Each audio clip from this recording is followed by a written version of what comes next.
Hey, friendo, Steve here. Hey, Larson. And it's Friday, so it's time for Going in Raw news brief. And as has been the case this week, all CM Punk all the time, new details, a neutral source this time from the Wrestling Observer. Well, Dave wasn't the neutral source at the location. He's reporting on neutral source. Right, exactly. He is not. Clear that up. He wasn't definitely there. not the neutral source. He wasn't there at gorilla position right. at All In at Wembley. Okay, let's get into it. So in the latest newsletter, Meltzer offers up some new accounts of what happened during Brawl In, stating this first. I don't know if we've gotten an account explicitly from Jack Perry's point of view. I don't recall. Yeah, I don't think we have. I mean, I think there's been some indication there's been like a non-Punks, because we've definitely got Punk side of things. Yes. And I don't know, we've had like a non-Punk source, but I don't know if that was Jack Perry. Exactly. All right. So this is what Meltzer said in the newsletter. Quote, the version that Perry told people is that he was leaving after losing and got backstage. Punk came up to him and a lot of people around said, do you have a problem? Perry said, no. Perry then said to Punk that he said stuff that got online about him in that line using the Crimea River. It would have been no big deal to anyone except he should have known better because it was Punk. The version Perry apparently said included that Punk then said words to the effect, you know, I could fuck you up at any time, right? Whoa. That version was that he then pie-faced Perry and tried to put a guillotine on him and also threw some punches that were awkward from position Punk was not going to doing any damage while Perry grabbed Punk's arm to try to keep from locking in the move. Samoa Joe came in and quickly broke it up. All right. Apparently that's Jack Perry's account detailing of what happened at Brawl In. How, it's bizarre to me that anybody in our comments would ever say, well, you guys are talking about this Punk stuff too much Punk talk. This is like Clue. You remember that movie Clue? Yeah. Based on the board game? Like, we get all sorts of different points of view, and then look, man, someday the freaking camera footage is going to come out, and it's going to be like, it's just going to be awkward. Anyways, it's going to be like the Zapruder film. Yeah, exactly. We're going frame by frame, trying to figure out what happened. Jim Garrison's rolling over in his grave right now. Dave Meltzer also details an account from what he considers a neutral source who isn't a wrestler but was on scene as the altercation happened. This witness, according to Dave Meltzer, the neutral source, stated that right after Perry came to the back, Punk went nose to nose with him aggressively and asked him if he had a problem. That person said Perry said he was just looking to get heat as a heel. Punk shoved him hard. Perry got in his face, and in that version, Punk sucker punched him and went for a choke. People immediately broke it up, and Khan was yelling at Punk to let him go. That person said that once they were separated, Punk then lunged in Khan's direction, but a number of people got in his way while Punk was yelling, I quit. Monitors were knocked down during all this. Joe was very upset and went to calm Punk down. Yet another person said that many of the wrestlers think both Perry and Punk were at fault, and when the talent found out, they got more motivated to put on great matches. Quote, it kind of brought everyone together, and Samoa Joe was a real leader. One comment was made. The belief is that Joe convinced Punk to have their match, and the show went in the order it was originally scheduled to go. So let's go back to this neutral source. Well, let's go back. Let's look at all the accounts. We've heard Punk's side, we've heard Perry's side, we've heard this neutral source. I mean, it seems pretty clear, even from Punk's point of view, that he was the one that at least instigated things backstage. The commonalities are centrally that CM Punk approached Jack Perry and said words to the effect of, do we got a problem here? Yes.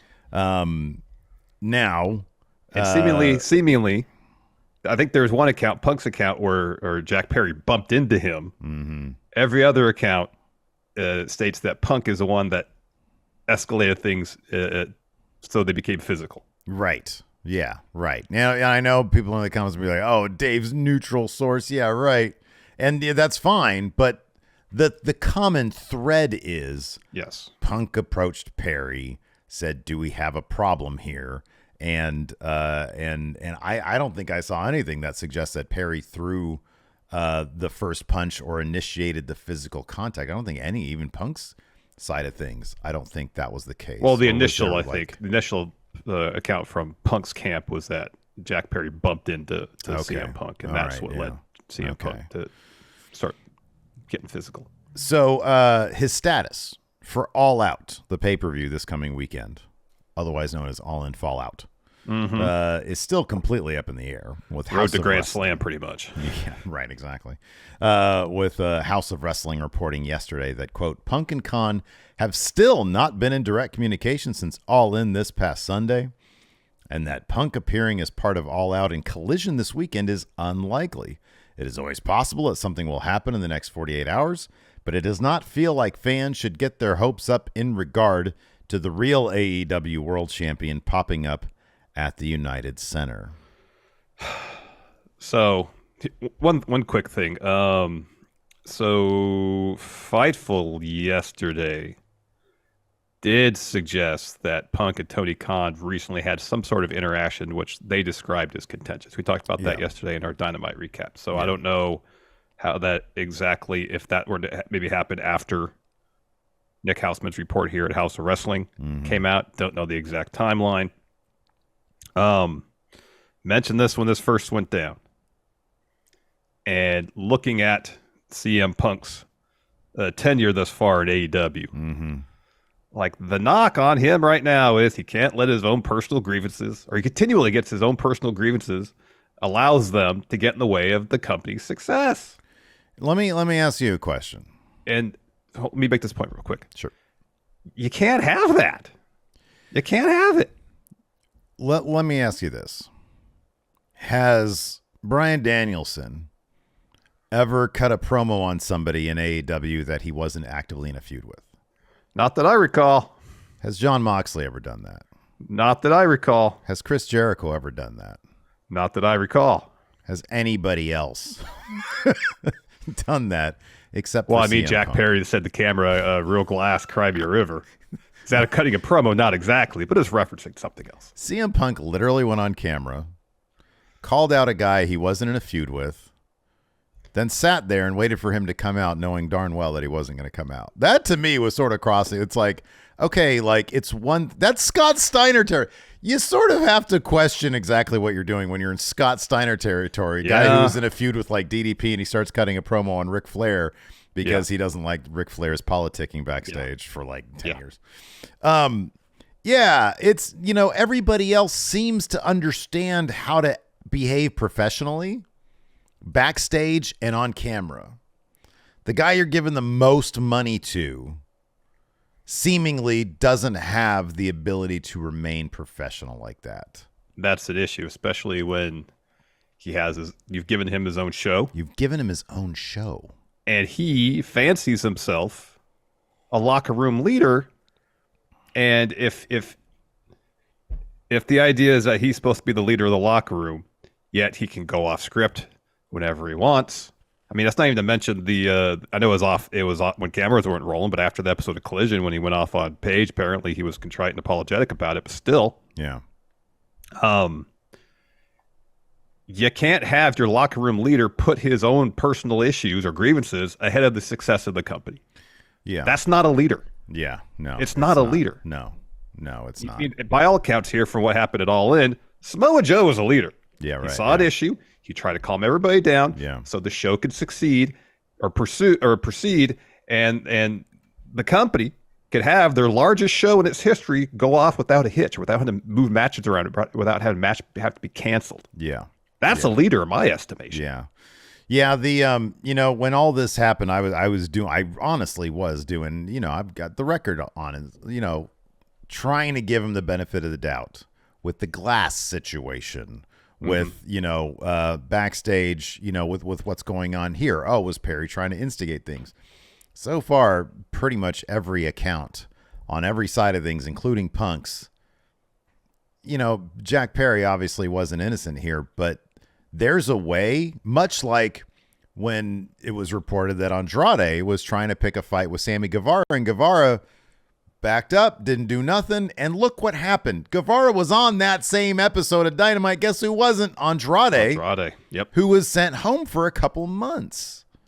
So there's a way to do this, to demonstrate, to provide the example in front of the people backstage. I'm going to back away from this because this is this is a big deal, and I'm not going to do this right now. He's unable to do that. Yep. He's not able to let things go and wait until cooler heads prevail and you approach this situation in the appropriate way. Exactly. And you hear one other constant is Joe being upset. This is a match in front of the largest crowd that Joe has ever wrestled in front of. Yeah. It probably meant a ton to him. The world to him. It meant a lot to Samoa Joe. Yeah. You think Ricky Starks is happy that his potential main event match at All Out is probably going to be canceled? Yeah. Because of Punk's behavior? Yeah. Punk's actions just don't affect him. Yeah, I know. Yeah. They affect others in the company and the well-being of the company as a whole, because now for this whole week, what have people been talking about? Yeah. Punk's antics backstage are not All In, not the build to All Out. Yeah. And it's like, it's all about Punk. You're 45 years old. What are you doing? I know. You're a grown-ass man, not a child. I know. I don't know. What did I say? I say, you know what? Take a break from straight edge because you're on edge. Go ahead and get yourself some edibles. Get an edible or two. Get a brownie. An edible brownie. They are delicious. They taste good. Don't go too far the first time because they can be pretty potent. Be careful with that. I would not suggest going to, like, for example, a wrestling house show and sitting in the stands and doing and eating too many edibles because, like, I've heard it makes the post show experience a little fraught. You know? You're at that point, you're sort of putting your own destiny in the hands of fate. Exactly. Hey, but we got home. Anyways, we got through it. Let's talk about a guy who probably doesn't need any edibles because he seems to be completely and totally, a man of focus. Well, he seems to be at peace with himself. And at peace with the universe. I'm telling you, John Cena's Dr. Manhattan. Could be. So anyways, let's talk about John Cena. This is exciting, man, because we're going to be there for John Cena at SmackDown. So it's been announced now that he is going to be on nearly every SmackDown in September and October. WrestleVotes is reporting that Cena might have one more date added to his itinerary, and that's WWE Payback this weekend. We're going to be watching it live.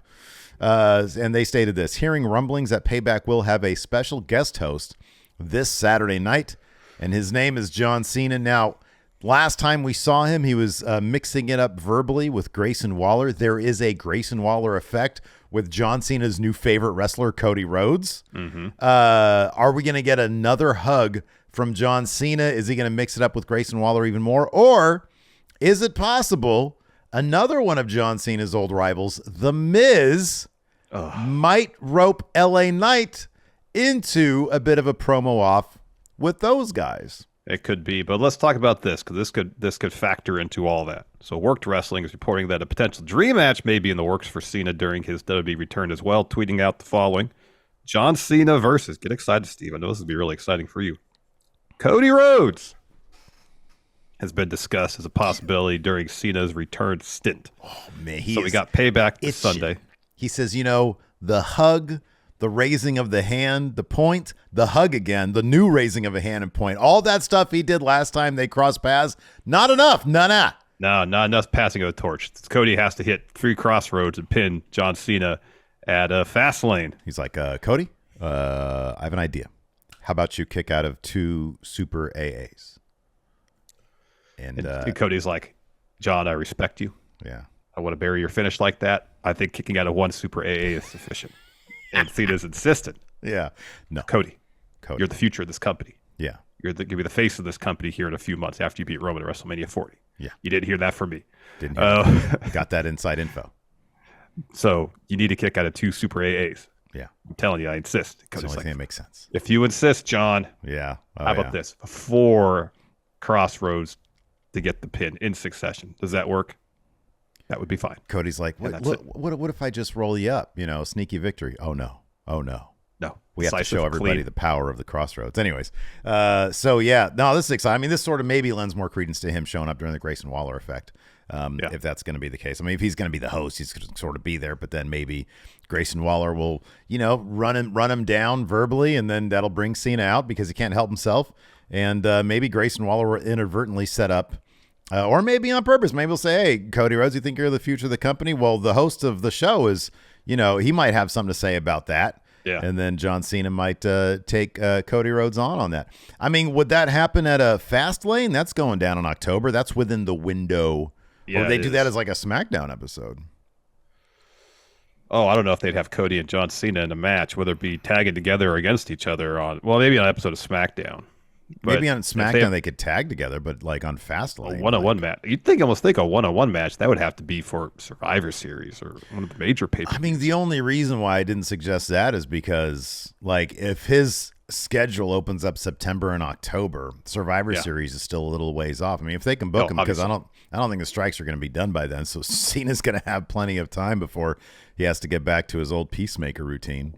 Mm-hmm. So yeah. Anyways, one of John Cena's good friends and former possible brother-in-law, Bryan Danielson, got an update on him and somebody else here with their injury. So Meltzer also offered up an update on Bryan Danielson and Mercedes Moné in the latest Wrestling Observer newsletter with Danielson. Quote, "It will probably need a photo finish, but Bryan Danielson was told he could return in October, and being in Seattle, that would be the place if everything goes well, and if he can cross the finish line by those dates." Talking about Wrestle Dream, the Seattle pay-per-view coming up in early October, I believe. Yeah. He continues on with Mercedes Moné. Says that's a little less clear. Tony Khan mentioned on yesterday's All-Out media call that he didn't think she'd be cleared in time for AEW's October pay-per-view, with Meltzer adding, "We do know from people who saw her this weekend that her foot was in a full cast still, and when she was at the airport in London, she had someone wheeling her around in a wheelchair." It must have been a pretty. I assume it was a broken. I don't think it was ever like officially announced that she broke her ankle. Yeah. But if that was the injury and she had surgery, it must have been a pretty significant break for her to still be in a cast at this juncture, because it was May when the injury occurred, I believe. Yes. And then was it May? A little already? bit. My goodness. And a bit after that. If she had surgery mid-June or early June, I guess that's 3 months. I guess that could still be within the window. Yeah. But no, I don't know. It'd be interesting to see what Monet's deal with AEW is going to end up being. I suspect it's going to be an appearance type situation where she goes from moment to moment. There's no way she can look at that last pay-per-view, or even the one that's coming up here this weekend, All Out, and think to herself, "Oh yeah, this will be a great place for me to continue to be here for TV. 3 years." I know. Yeah. Oh my. Yeah. I know. No, man. I know. I know. I'd be very, very surprised if that were to happen. Yeah, absolutely. We've got a SmackDown tonight, a Collision tomorrow. Remains to be seen if CM Punk's going to show up on Collision. But lucky for you guys, and I know everybody. Yeah, I want to ask you something. Yeah. If you could put a percent chance on CM Punk showing up this weekend at AEW show, what percent chance would that be? 20. All right. I don't think it's likely. Yeah, I just don't. I think that Tony Khan has got a. I think he's probably. It's interesting that he said he wants to have a lot more information by the time this weekend rolls around in the media call about this, and. I saw Jason. I saw Solid Monster mention this as well, and I had mentioned this on a Wrestle Juice video ages ago, and I think you and I have talked about it pretty openly. They got to move on without him. Mm-hmm. They have to start. They got to start building now.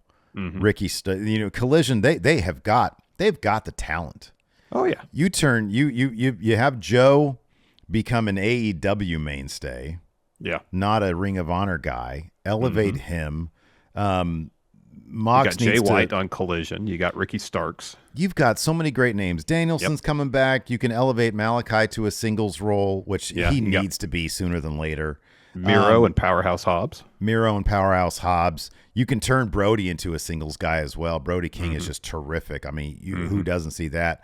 You have a number of names, and sort of bending the knee towards CM Punk. I don't know that was ever really a smart move. You've got so many great names that can legitimately main event. They need to feel, AEW needs to find a way to make, for example, Malachi Black feel like a main event singles talent. Though they have so many guys that can be that, but they just aren't right now. Yeah, I know. They're just not. There's too many situations where they just put them in multi-man. Malachi was a trios champion. I love House of Black. I think they're great.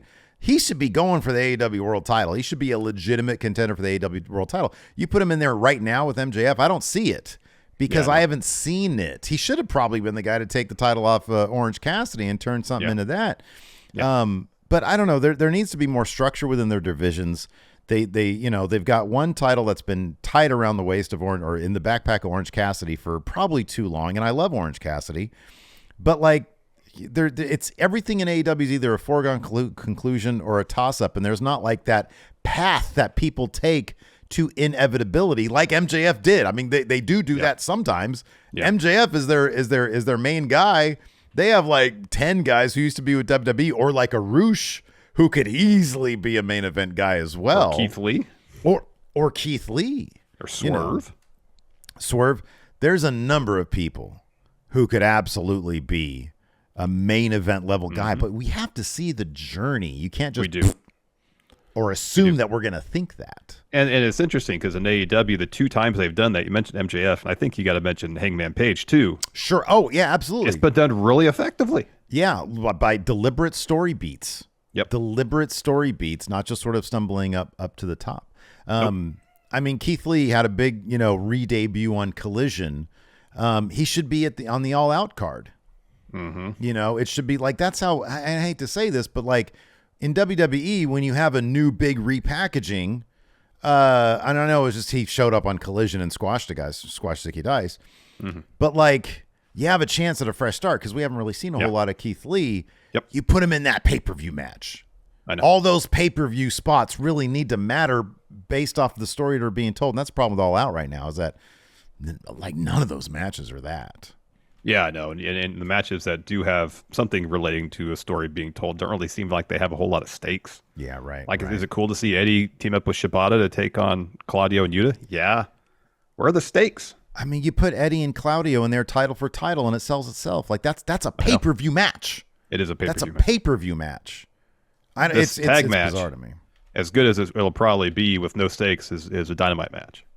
And it'll be a great match on Dynamite, but it's a Dynamite match. Pay-per-views are where the big stories play out and you have a lot of singles matches. Exactly. Anyways, good news. I've got celebrity impersonator, the Dead Man, Ed Manning. Well, we got these previews right here. Why can't we just do these previews? Why can't we just do them? I got so much paperwork. Here's Ed Manning. It's the Ed Man. You don't have paperwork, Steve. Ed Manning. Trust me, Steve has tons of paperwork. It's almost Is this a pre-recorded message or are you here live? This is a pre-recorded SmackDown preview. Then how are you responding to my question? I'm not responding to nothing. This is pre-recorded on SmackDown, the greatest of all time. That's right, the GOAT. Cena is returning to SmackDown. I love his role in Peacemaker and when he does comedy movies because he's got a great vulgar sense of humor. He's not afraid to show off his butt cheeks. Makes me laugh. It's true. That's a good point. Also, Bloodline action. Jimmy Uso returns to SmackDown after his twin brother Jey Uso's departure. Want to see these two mix it up in a non-sexual way because that'd be gross. They're twins. And then we've got Rey Mysterio and Santos Escobar, no relation to Pablo. Take on Austin Theory. Wait, is that a dude? Pablo Escobar? Yeah, who's the drug dealer? Move on, okay? Take on, who's on Narcos? I love that show. Take on Austin Theory and Grayson. Well, hey, they could be a good team together. I've been boning up my WWE. You know how, like, for a while, I was not paying attention to the product. I am now. Who's the current U.S. champion, Ed Manning? Oh, man, that would be Rey Mysterio. How is this a pre-recorded message? I just asked you a question live and you answered correctly. Oh, don't try to trick me. This is definitely pre-recorded. We also have an AEW Collision preview tomorrow. That's right. FTR Bald versus Bang Bang Gang's Jay White. That's right.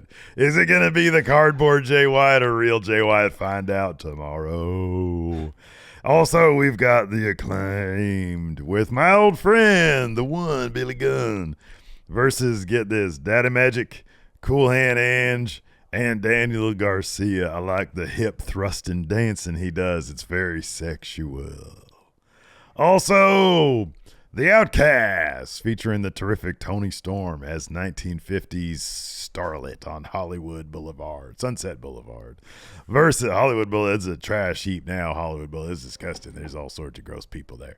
They're like in the alleyways doing dirty sexual things. Oh my gosh. It's like scat porn. Come on, let's carry Britt on. Baker and Karu Shida and Chris Statlander. Looking forward to that match. Outcast falling apart. Also, Ricky Starks is challenging a septuagenarian to a strap match and All Out. Ricky Steamboat's too old to be doing this stuff. I don't think he's got to do it. If this match is going to happen, you got to think someone's going to have Steamboat's proxy, yeah? Is it going to be Punk? I mean CM Punk. Thanks, Ed, for joining. He's a Punk. Thanks, Ed Manning. I appreciate it. Oh, for heaven's sakes. Wow. He said some things, man. Wow. Yeah, it's pretty gross. Pretty vulgar and gross. Terms of service violation. What? All right, let's be done now. Larson's going to have his blood pressure. I can see it rising right now in his little HUD. So we got to get out of here. Thanks for watching, everybody. Till next time, we'll see you around. Hit that subscribe button. We're going for the palindrome here, man. We need that sub to be we're pretty close. 197791. Yeah. Yeah, we're close to that. All right, let's do it. 140 away. See you around. See you around, everybody. Goodbye.